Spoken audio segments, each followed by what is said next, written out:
Welcome to news అడ్డా. కవిత పార్టీతో BRS vote బ్యాంకుకు గండమేనా?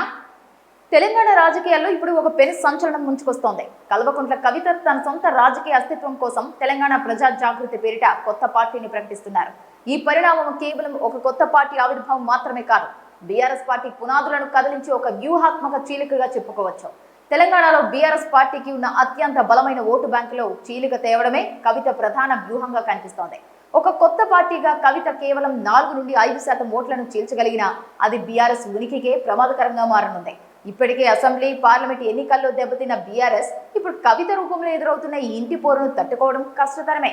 ముఖ్యంగా తెలంగాణ సెంటిమెంట్, సాంస్కృతిక అంశాలపై పట్టున్న కవిత బీఆర్ఎస్ కోర్ ఓటర్లను తన వైపు తిప్పుకుంటే ఆ పార్టీ కోలుకోవడం అసాధ్యం కావచ్చు.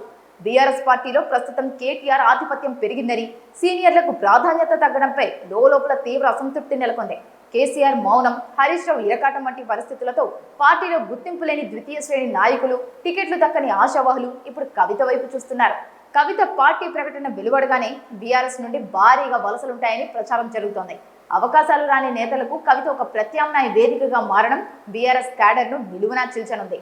కేటీఆర్, హరీష్ రావుల తీరుపై గుర్రుగా ఉన్న కవిత తనపై జరిగిన రాజకీయ కుట్రలకు ప్రతీకారంగానే ఈ నిర్ణయం తీసుకున్నట్లు తెలుస్తోంది. పార్టీ వర్కింగ్ ప్రెసిడెంట్ గా కేటీఆర్ కవితతో సర్దుకుపోయే ప్రసక్తే లేదని సంకేతాలు ఇస్తుంటే, అటు తండ్రిగా కేసీఆర్ వారించలేక, ఇటు పార్టీని కాపాడుకోలేక మౌనం వహిస్తున్నారు. ఈ అంతర్గత కలహాలు బీఆర్ఎస్ బలహీనపడటానికి ప్రధాన కారణం కానున్నాయి.